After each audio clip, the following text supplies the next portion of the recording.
아프리카 부르키나파소, 하늘조차 외면한 메마른 땅, 죽은 눈앞에 무릎 꿇은 한 여인, 마리 툴레.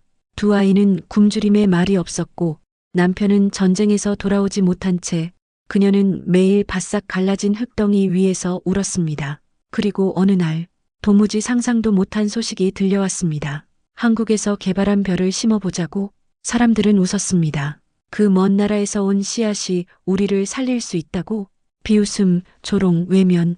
그러나 그날 밤 마리의 눈에서 푸른 싹이 솟아났습니다. 가뭄에도 시들지 않고 벌레도 피해가는 생명. 한국벼는 그렇게 황무지를 깨우기 시작했습니다. 그리고 마침내 전 세계가 그 눈을 주목하게 됐습니다. CNN, FAO, UN 회의까지. 사람들은 묻습니다. 도대체 한국은 어떤 나라인가? 왜 그들의 씨앗은 절망의 땅에서 기적을 일으킨 것인가?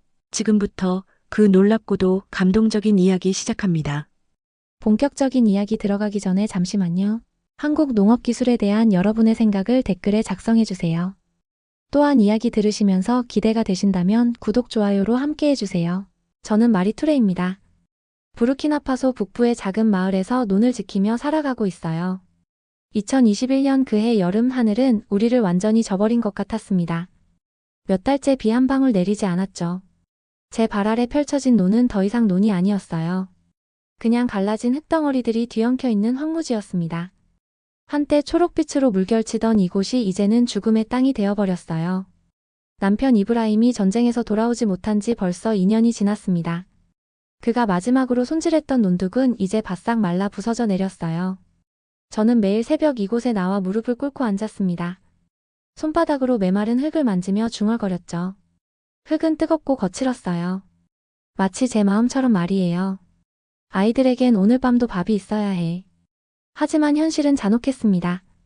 집에 남은 쌀은 작은 그릇 하나 분량뿐이었어요. 7살 파티마와 5살 아마두가 저를 바라보는 눈빛을 견디기가 힘들었습니다. 배고픔보다 더 아픈 건 아이들이 더 이상 엄마 배고파라고 말하지 않는다는 것이었어요. 그저 조용히 앉아서 제 얼굴만 바라볼 뿐이었죠. 파티마는 어른스럽게 동생 아마두를 달래곤 했어요. 엄마가 뭔가 해주실 거야 라면서요. 그럴 때마다 제 가슴이 찢어지는 것 같았습니다. 아이가 이렇게 일찍 철들면 안 되는데, 이렇게 일찍 현실을 받아들이면 안 되는데. 저는 밤마다 남편이 사진을 보며 울었어요. 이브라임, 어떻게 해야 할까요? 당신이 지키던 이 논이 이제는 아무것도 자라지 않아요. 그런데 어느 날 마을 이장님이 급하게 저를 부르시더군요. 이장님은 평소보다 목소리가 떨렸어요. 말이 수도에서 좋은 소식이 들려왔다네. 아프리카 연합 식량 안보회의에서 우리 부르키나파소가 특별한 제안을 받았다는 거였어요. 한국이라는 나라에서 개발한 벼 품종을 시험 재배해보자는 제안이었습니다. 저는 솔직히 반신반의했어요. 한국이 어디 있는 나라인지도 몰랐거든요. 한국 벼가 남아시아에서 성공했다고 하네. 가뭄에도 강하고 수확량도 많다는군. 이장님의 말을 들으며 저는 가슴이 두근거리기 시작했습니다. 희망이라는 감정을 너무 오래 잊고 살았던 것 같아요. 마치 잠들어 있던 무언가가 깨어나는 느낌이었죠. 며칠 후 농림부 장관 자카리아 잘로님이 직접 우리 마을을 방문했습니다. 키가 크고 위험 있는 분이었지만 눈빛에는 어딘가 고민이 깊어 보였어요. 장관님은 마을 사람들을 모아놓고 천천히 말씀하셨습니다.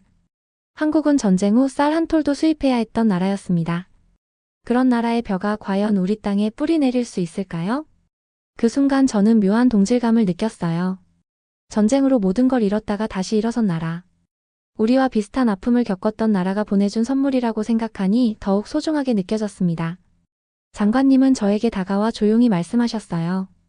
마리 툴레 씨, 당신의 논에서 시작해보면 어떨까요? 남편분이 일구셨던 그 땅에서요. 저는 남편의 논을 바라보며 고개를 끄덕였습니다. 이미 잃을 게 없었거든요.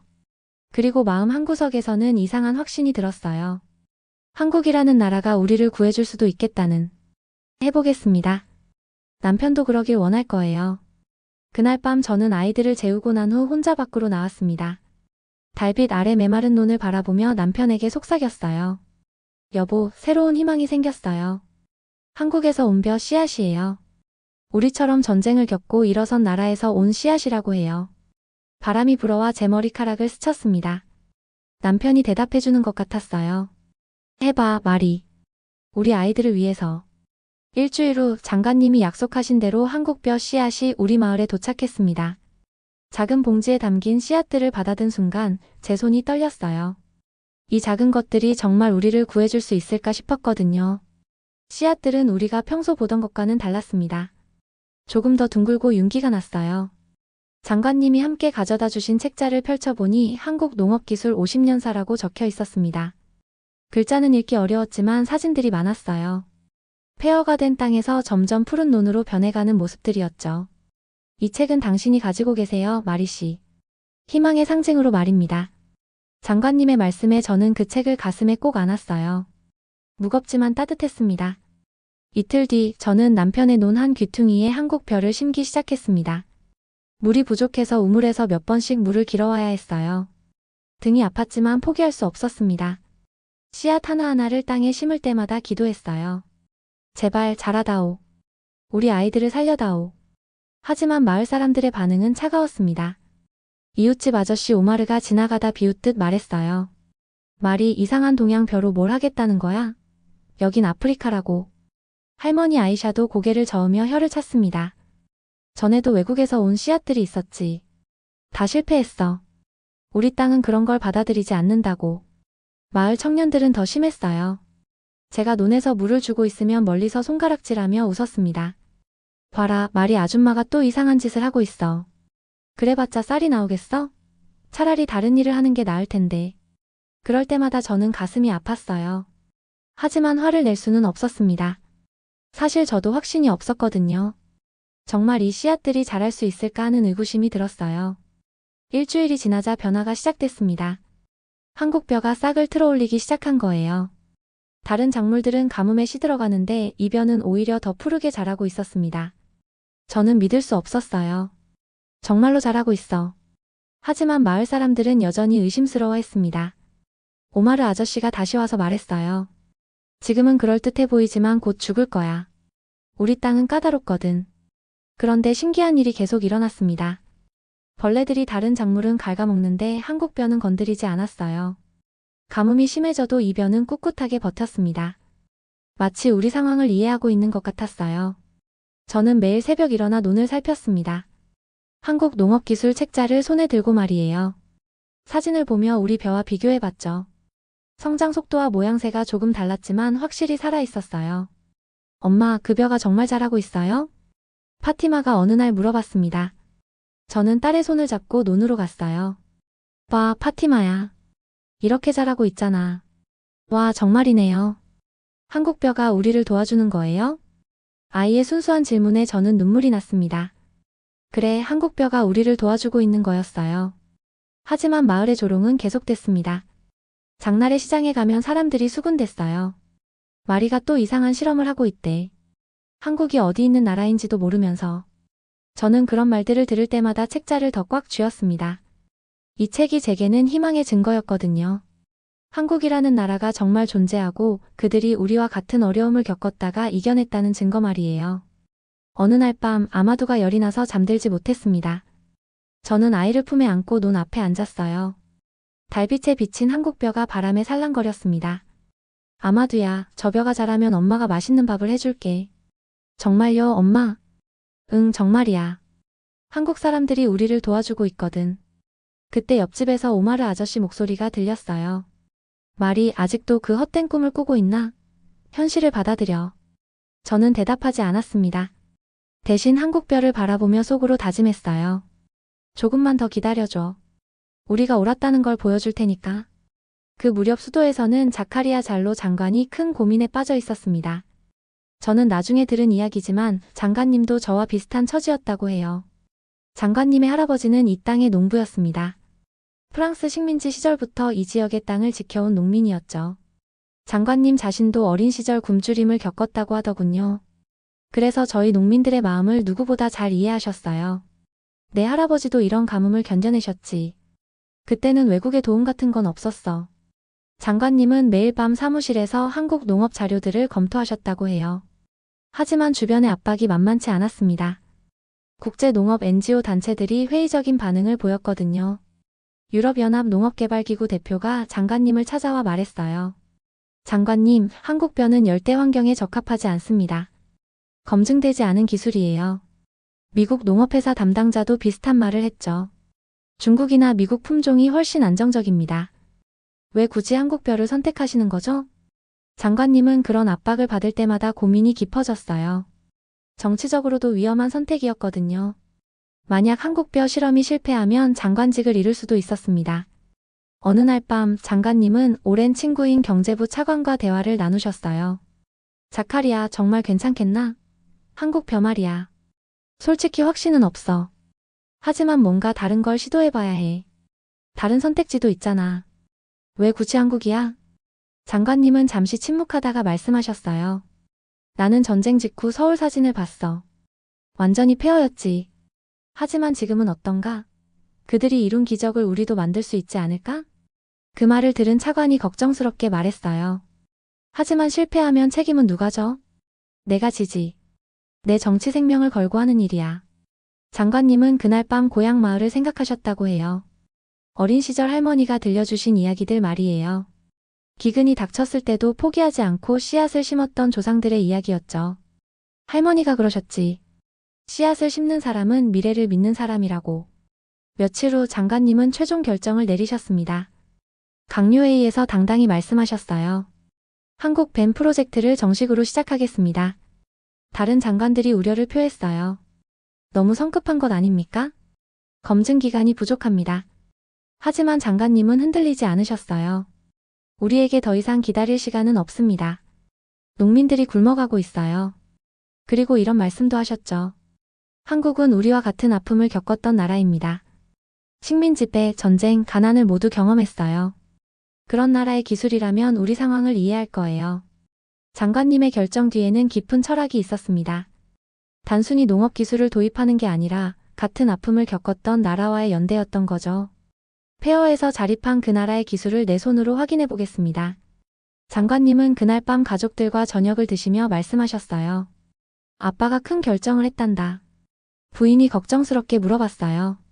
위험한 일인가요? 그럴 수도 있어. 하지만 우리 농민들을 위해서는 해야 할 일이야. 딸이 천진하게 물었어요. 아빠, 한국이 어디에 있어요? 멀리 있는 나라야. 하지만 우리와 마음이 통하는 나라란다. 장관님은 그날 밤 늦도록 한국에 대한 자료를 더 찾아보셨어요. 6.25 전쟁 이후 한국이 어떻게 농업 혁신을 이뤘는지, 새마을 운동이 어떤 의미였는지 공부하셨죠. 이들도 절망적인 상황에서 시작했구나. 우리와 정말 비슷해. 장관님의 마음속에는 확신이 자리 잡기 시작했어요. 기술보다 중요한 건 의지와 희망이라는 확신이었죠. 다음 날 아침 장관님은 비서에게 말씀하셨어요. 마리 투레 씨가 계신 마을로 다시 가보겠습니다. 직접 확인해야 해요. 장관님, 너무 자주 가시는 것 아닙니까? 아니야. 이건 내 정치 생명이 걸린 일이야. 그리고 더 중요한 건 우리 농민들의 생명이 걸린 일이고. 장관님은 차를 타고 가시면서 창밖을 바라보셨어요. 메마른 들판들이 계속 펼쳐져 있었죠. 하지만 그 마음속에는 희망이 있었어요. 한국 벼가 우리를 구해줄 거야. 반드시. 건기가 끝나갈 무렵 기적 같은 일이 일어났습니다. 제가 심은 한국 벼가 드디어 고개를 들기 시작한 거예요. 그날 아침 저는 평소처럼 새벽 5시에 일어나 논으로 향했습니다. 멀리서부터 뭔가 다른 게 보였어요. 이상하다. 분명히 어제까지는 그냥 작은 새싹들이었는데. 가까이 가서 보니 정말이었습니다.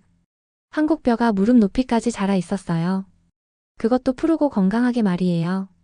주변의 다른 작물들은 모두 누렇게 시들어 있는데 이 벼만은 생기가 넘쳤습니다. 이럴 수가. 저는 무릎을 꿇고 앉아 벼줄기를 조심스럽게 만져봤어요. 탄탄하고 싱싱했습니다. 손으로 만지는 순간 눈물이 왈칵 쏟아졌어요. 남편, 여보 봐요. 정말 잘하고 있어요. 목소리가 떨렸습니다. 2년 동안 이 논에서 아무것도 자라지 않았는데 드디어 생명이 돌아온 거예요. 그것도 한국에서 온 벼로 말이에요. 집으로 뛰어가서 아이들을 깨웠습니다. 파티마, 아마두, 빨리 일어나. 엄마가 보여줄 게 있어. 아이들은 졸린 눈을 비비며 따라왔어요. 논에 도착하자 파티마가 소리쳤습니다. 와, 엄마. 정말 자랐어요. 아마두도 신기한 듯 벼를 바라봤어요. 이게 한국 벼예요? 그래, 아마두야. 한국에서 온 벼가 우리를 도와주고 있는 거야.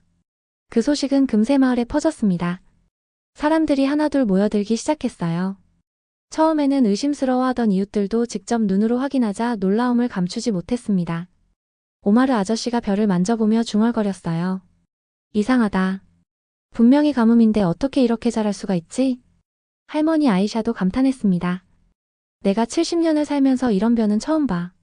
하지만 여전히 의심하는 사람들도 있었어요. 마을의 젊은이 이드리스가 비꼬듯 말했습니다. 지금은 그럴듯해 보이지만 열매를 맺을 수 있을까? 그게 진짜 문제지. 저는 그런 말을 들어도 상처받지 않았어요. 이미 기적을 경험했거든요. 한국벼가 우리 땅에 뿌리를 내렸다는 게 중요했습니다. 며칠 후 더 놀라운 일이 일어났어요. 다른 농민들이 찾아와서 물어보기 시작한 거예요. 말이 대체 이게 무슨 종자인가? 어디서 구할 수 있어? 저는 자랑스럽게 대답했습니다. 한국에서 왔다네. 가난을 이긴 나라에서. 그 말을 들은 농민들의 표정이 달라졌어요. 호기심과 기대가 섞인 눈빛이었죠. 일주일 후 잘로 장관님이 다시 우리 마을을 방문하셨습니다. 장관님은 논을 보시자마자 눈시울이 붉어지셨어요. 마리씨 정말 대단합니다. 장관님의 목소리가 떨렸어요. 저는 장관님께 한국 농업기술 책자를 보여드렸습니다. 장관님, 이 책에 나온 대로 키웠어요. 매일 이 책을 보면서 희망을 잃지 않았습니다. 장관님이 책을 넘겨보시며 말씀하셨어요. 내 어머니도 저런 논에서 벼를 키웠었지. 어린 시절 어머니 따라 논에 나갔던 기억이 납니다. 장관님은 무릎을 꿇고 앉아 벼를 직접 만져보셨어요. 이 벼가 우리나라의 미래가 될 수 있겠군요. 저는 장관님께 조심스럽게 물어봤어요. 장관님, 정말 이 벼가 다른 곳에서도 자랄 수 있을까요? 물론입니다. 마리 씨가 증명해 주셨잖아요. 그날 저녁 마을 사람들이 제 집에 모였습니다. 모두들 한국 벼에 대해 궁금해했어요. 마리, 한국이 정말 어떤 나라야? 전쟁을 겪었다고 했는데 정말이야? 저는 장관님께 들었던 이야기들을 전해줬어요. 한국도 우리처럼 가난했대요. 하지만 포기하지 않고 농업을 발전시켰다고 해요. 오마르 아저씨가 고개를 끄덕이며 말했어요. 그럼 우리도 할 수 있겠네. 그날 밤 저는 논 앞에 앉아 한국 벼를 바라봤습니다. 달빛에 비친 벼가 바람에 살랑거렸어요. 마치 한국 사람들이 우리에게 손을 흔들어주는 것 같았습니다. 고마워요, 한국 사람들아. 정말 고마워요. 저는 남편이 사진을 꺼내 벼밭 앞에 놓았어요. 여보, 봤죠? 우리 논에 다시 생명이 돌아왔어요. 한국에서 온 희망의 씨앗 덕분이에요. 그때 파티마가 나와서 제 곁에 앉았어요. 엄마, 이제 정말 밥을 먹을 수 있어요? 그럼 파티마야.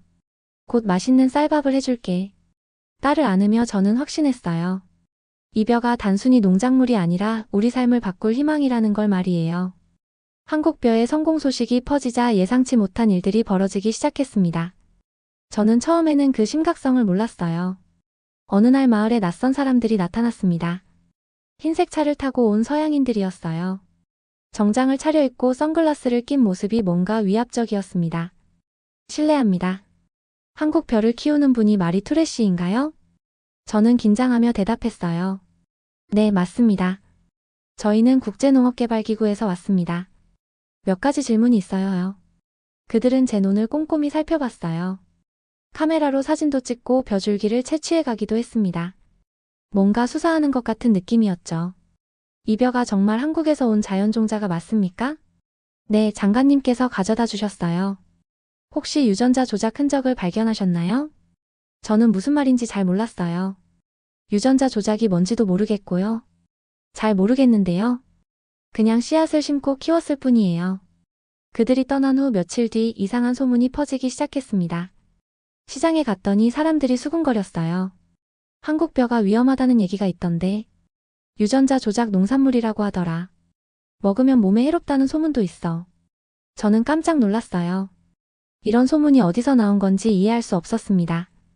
제가 직접 키워본 벼인데 전혀 이상한 점이 없었거든요. 더 심각한 문제는 장관님께 압박이 들어오기 시작한 것이었어요. 나중에 들은 이야기지만 국제 대농장 컨소시엄에서 부르키나파소 정부에 공식 조사를 요구했다고 해요. 유럽연합 농업위원회에서도 우려를 표명했어요. 부르키나파소가 검증되지 않은 농업 기술을 무분별하게 도입하고 있다. 미국 곡물협회도 비슷한 입장을 발표했죠. 한국 벼의 안전성에 대한 충분한 검증이 필요하다.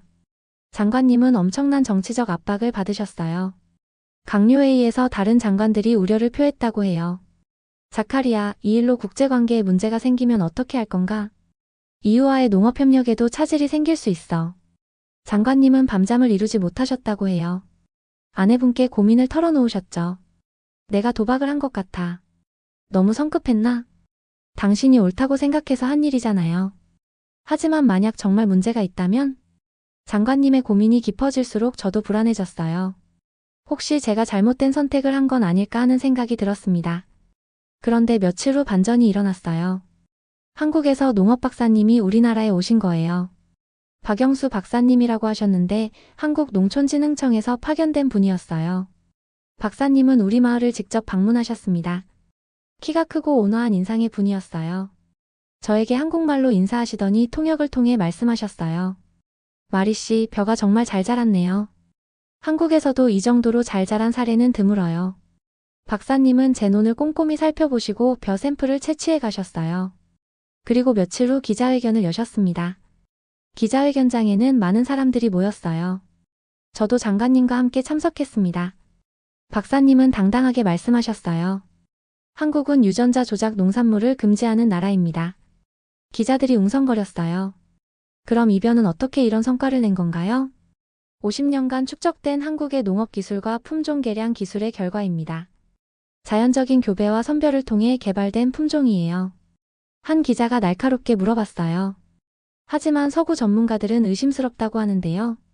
박사님은 미소를 지으며 대답하셨어요. 우리가 판 건 기술이 아니라 신뢰입니다.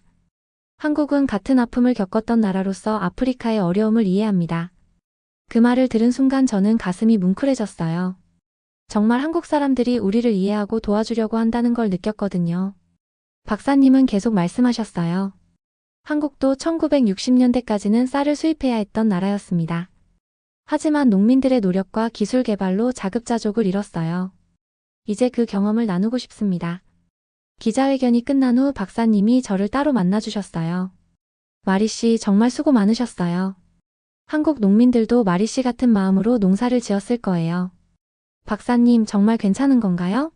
사람들이 이상하다고 하는데. 전혀 문제 없어요. 오히려 완벽하게 잘 키우셨어요. 그날 밤 저는 안도감에 잠들 수 있었어요. 한국 전문가가 직접 와서 확인해주니 더 이상 걱정할 필요가 없었거든요. 하지만 서구 측의 견제는 계속됐어요. 이제는 다른 방식으로 압박을 가하기 시작했습니다. 2024년이 되자 상황이 완전히 달라졌습니다. 제가 심은 한국벼가 이제는 마을을 넘어 전국적인 화제가 되었어요. 그해 가을 첫 수확을 했을 때의 감동을 잊을 수가 없어요. 논 전체가 황금빛으로 물들었는데 그 양이 정말 놀라웠습니다. 예전에 키우던 벼보다 2배는 많이 나온 것 같았어요. 파티마, 아마도 와서 봐. 아이들이 뛰어와서 벼 이삭을 만져봤어요. 엄마, 정말 많이 났어요. 이제 배부르게 먹을 수 있겠어요. 저는 눈물을 흘리며 첫 벼 이삭을 땄습니다. 그리고 하늘을 올려다보며 남편에게 말했어요. 여보, 우리 해냈어요. 정말 해냈어요. 수확한 쌀로 처음 밥을 지었을 때의 맛도 특별했어요. 윤기가 나고 찰기가 있으면서도 고소한 맛이었습니다. 아이들이 그렇게 맛있게 먹는 모습을 보니 모든 고생이 보상받는 기분이었어요. 소문은 금세 퍼져나갔습니다. 다른 지역에서도 농민들이 찾아와 한국벼에 대해 물어봤어요. 마리 씨, 정말 수확량이 그렇게 많아요? 맛도 좋다고 하던데 사실인가요? 우리도 심어볼 수 있을까요? 저는 자신 있게 대답했어요. 물론이에요. 한국 벼는 정말 특별해요. 잘로 장관님도 정기적으로 우리 마을을 방문하셨어요. 제 성공을 보시고는 더 큰 계획을 세우고 계셨죠. 마리 씨 덕분에 확신을 얻었습니다.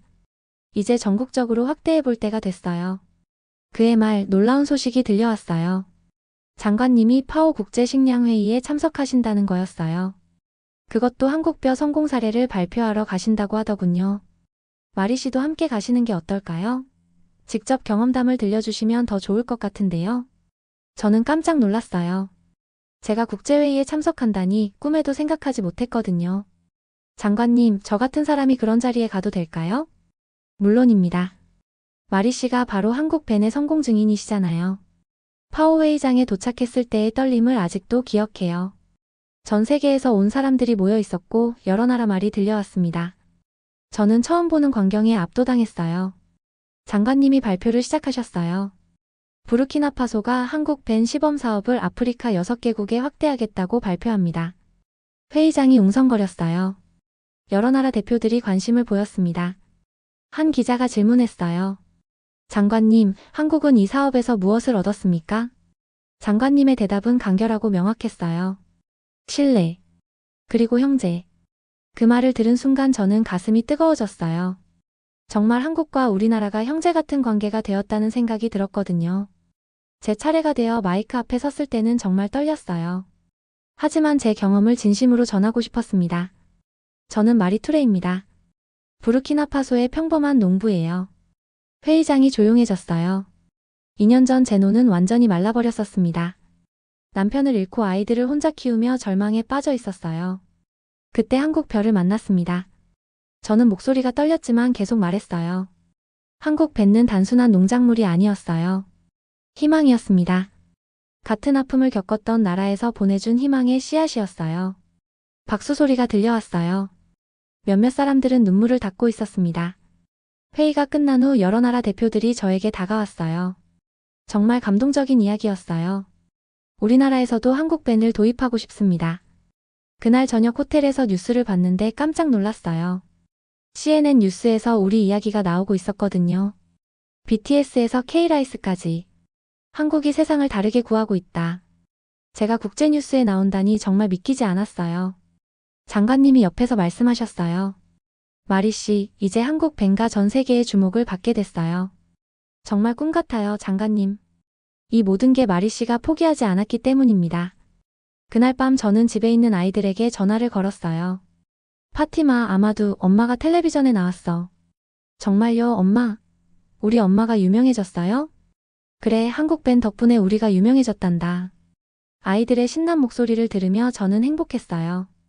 우리 가족의 삶이 완전히 바뀐 거죠.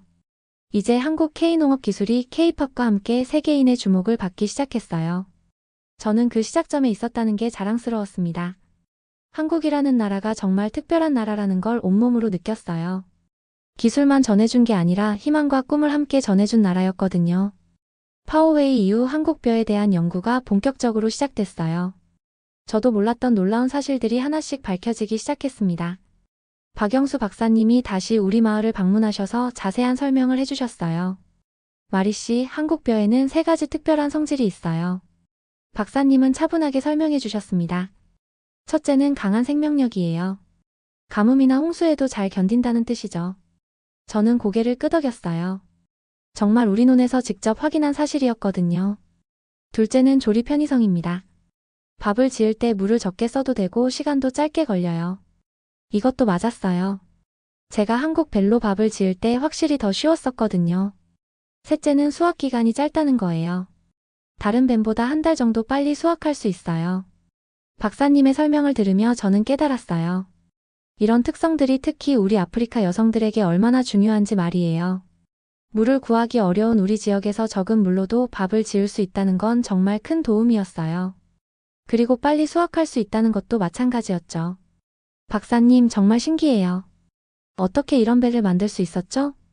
50년 동안 한국 농민들과 과학자들이 함께 노력한 결과예요. 마리 씨 같은 농민들의 지혜와 과학기술이 만나서 탄생한 거죠. 그 말을 들으니 더욱 자랑스러웠어요. 저도 그 역사의 일부가 된 것 같았거든요. 며칠 후 마을에서 큰 행사가 열렸어요. 한국 벤 성공을 기념하는 축제였죠. 많은 사람들이 모여들었어요. 제가 연설을 하게 됐는데 정말 떨렸어요. 하지만 꼭 하고 싶은 말이 있었습니다. 여러분, 저는 한국 벤을 심지 않았습니다. 사람들이 웅성거렸어요. 무슨 말인지 궁금해하는 것 같았죠. 저는 한국 사람들의 마음을 심었습니다. 박수 소리가 터져 나왔어요. 한국은 우리에게 단순히 기술을 준 게 아니에요. 희망을 주었고 같은 아픔을 겪었던 형제로서 손을 내밀어 준 거예요. 사람들의 눈에 눈물이 맺혔어요. 이 벤는 그냥 벤가 아닙니다. 사랑입니다. 한국 농민들이 우리를 위해 50년 동안 키워온 사랑의 결실이에요. 연설이 끝난 후 저는 특별한 결정을 내렸어요. 제 논에 팻말을 세우기로 한 거였죠. 코리아 논. 한국어로는 K-라이스 필드라고 적었어요. 박사님이 도와주셨거든요.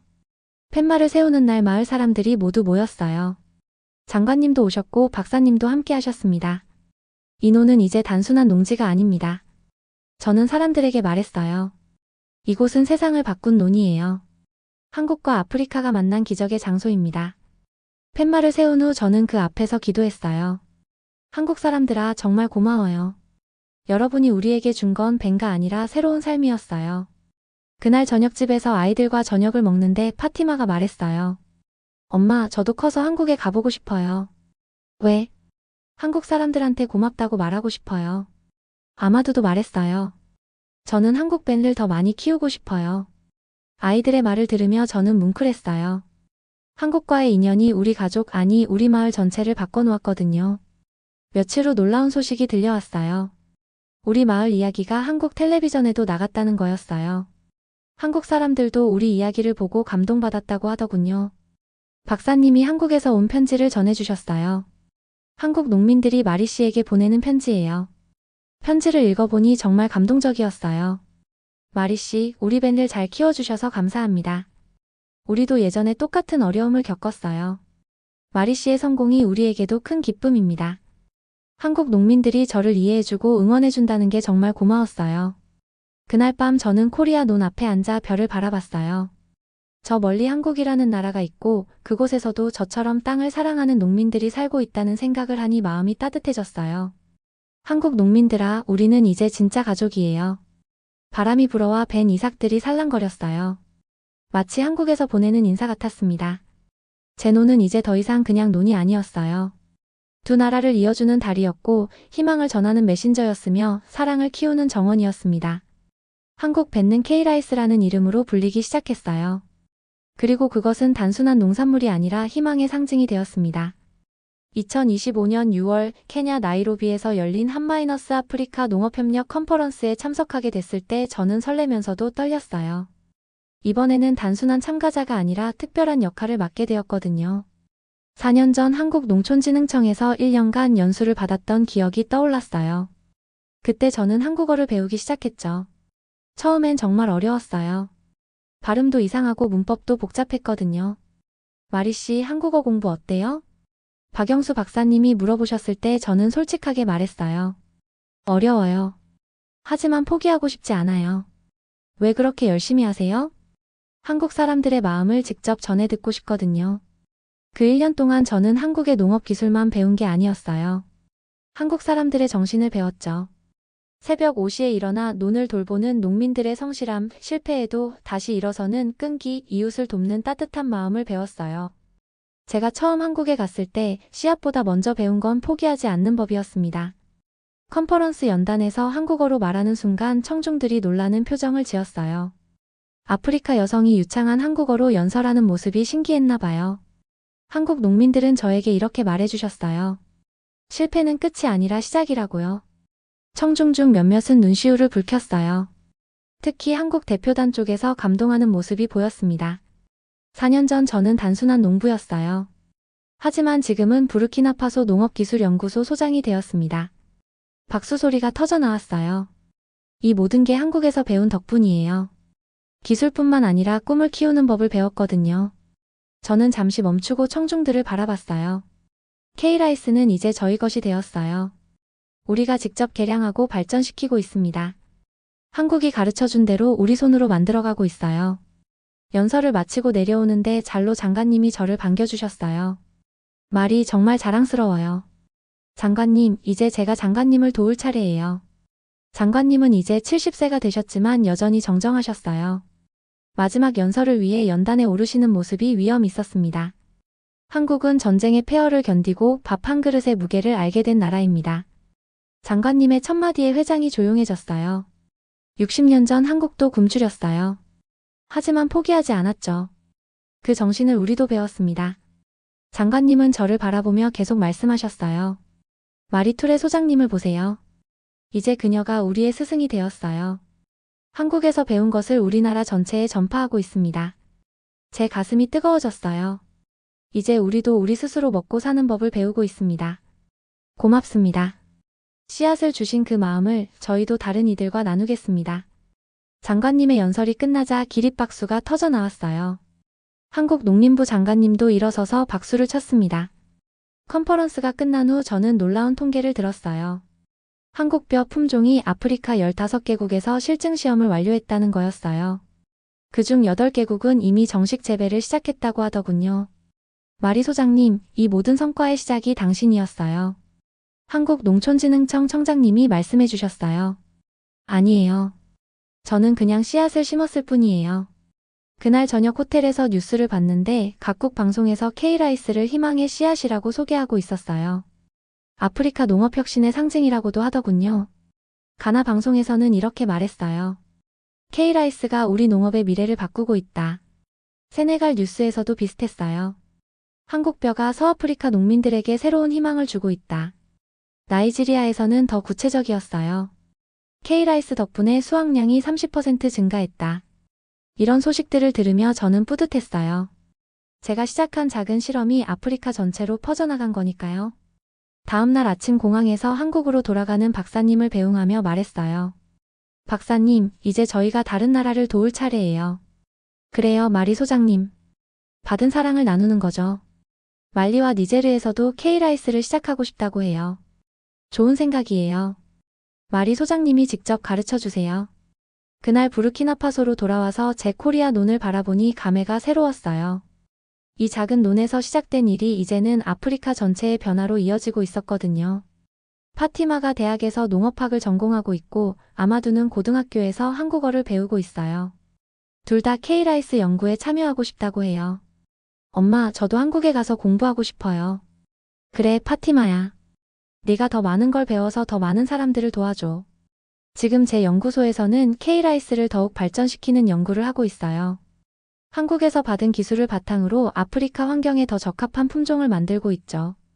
이제는 우리가 나눌 차례입니다. 매일 아침 논에 나가며 이 말을 되뇌어요. 한국에서 받은 사랑을 이제 우리가 다른 나라에 전해줄 때가 됐어요. K라이스는 단순한 벼가 아니에요. 희망을 전하는 메신저이고 사랑을 나누는 다리예요. 그리고 그 모든 것의 시작은 한국이라는 나라의 따뜻한 마음이었어요. 여기까지 시청해주셔서 정말 감사합니다. 당신의 댓글 하나가 다음 감동을 만듭니다. 구독, 좋아요 잊지 마세요.